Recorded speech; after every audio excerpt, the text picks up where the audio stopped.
ایرانی دارالحکومت تہران میں حماس کے رہنما اسماعیل ہنیہ کی شہادت کے بعد خطے میں کشیدگی عروج پر پہنچ گئی ہے۔ اسرائیلی ذمہ داران کا کہنا ہے کہ اسماعیل ہنیہ اور گزشتہ ہفتے بیروت میں حزب اللہ کے ایک سینئر رہنما کی شہادت کے جواب میں لبنانی جنگجو تنظیم حزب اللہ تل ابیب کے وسط میں اسرائیلی فوج کے صدر دفتر کو نشانہ بنا سکتی ہے۔ اسرائیلی ذمہ داران نے انگریزی ویب سائٹ کو بتایا کہ حزب اللہ کی جوابی کارروائی میں موساد کے صدر دفتر اور انٹیلیجنس مراکز پر بھی حملے ہو سکتے ہیں۔ مزید یہ کہ حزب اللہ کے ممکنہ اہداف میں شامل اڈے شہری علاقوں کے نزدیک واقع ہیں۔ ایک اسرائیلی ٹی وی چینل نے بتایا ہے کہ سیکیورٹی جائزے سے یہ بات سامنے آئی ہے کہ حملے میں پہل حزب اللہ ہی کرے گی۔ دوسری جانب ایرانی سیکیورٹی ذرائع کے مطابق فوجی مشقوں میں فضا سے فضا میں دور تک مار کرنے والے میزائلوں کا تجربہ کیا جا سکتا ہے۔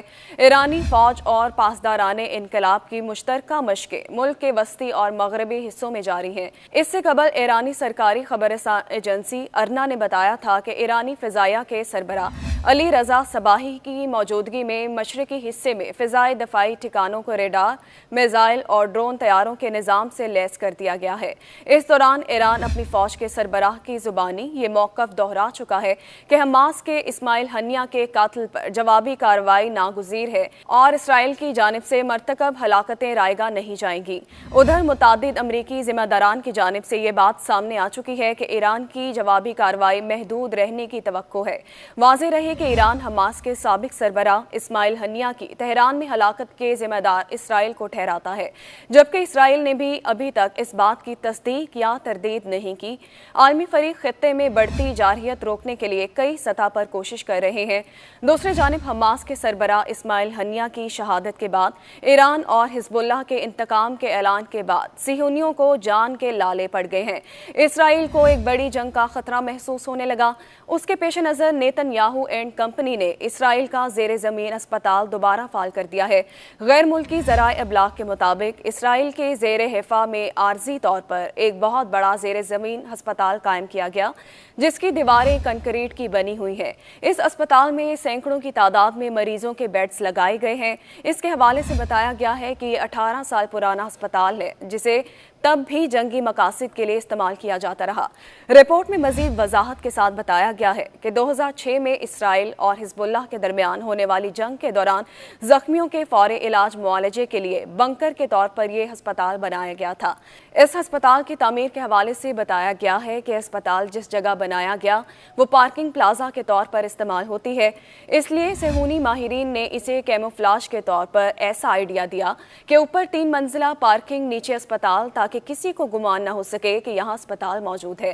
ذرائع کے مطابق اس اسپتال میں 2000 افراد کے لیے بیڈ سمیت ضروریات کی تمام اشیاء اور میڈیکل آلات کا ذخیرہ رکھا گیا ہے، تاہم اسے صرف جنگ کے ایام میں ہی آپریٹ کیا جائے گا۔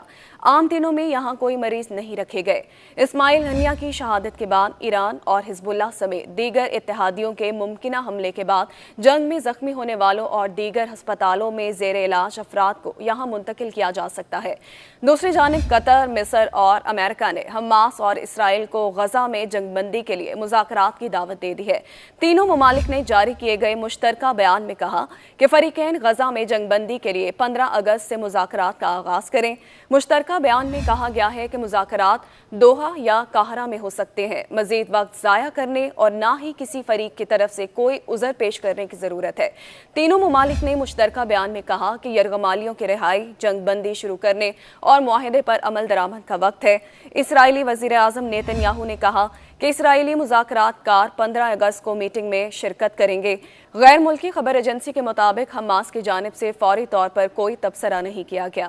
اس حوالے سے ایک امریکی اہلکار کا کہنا ہے کہ حماس اور اسرائیل کے درمیان آئندہ ہفتے تک معاہدہ ہونے کا امکان نہیں۔ ادھر امریکی وزیر دفاع لائیڈ آسٹن نے اسرائیلی ہم منصب سے فون پر رابطہ کیا ہے۔ امریکی وزیر دفاع لائیڈ آسٹن نے اسرائیلی ہم منصب سے گفتگو میں غزہ میں جنگ بندی کے لیے مشرق وسطی میں امریکی اقدامات پر تبادلہ خیال کیا ہے۔ YouTube پر گوگلی نیوز دیکھنے کے لیے youtube.com کی سرچ بار میں googly news T V type کریں۔ گوگلی نیوز کے پیج پر سرخ رنگ کے سبسکرپشن والا